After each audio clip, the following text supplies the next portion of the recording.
How to solve math problems on Chat GPT. First, copy your math problem. Next, go to Chat GPT. Then, paste your math problem. Wait for it to load.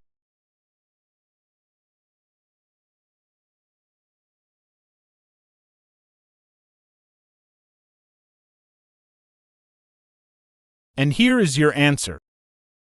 We will try it on another math problem.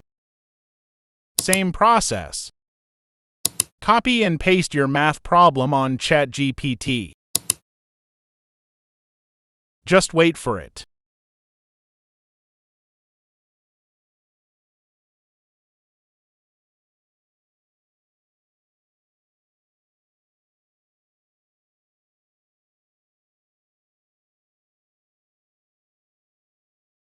And that's how to solve math problems on Chat GPT. Like and subscribe.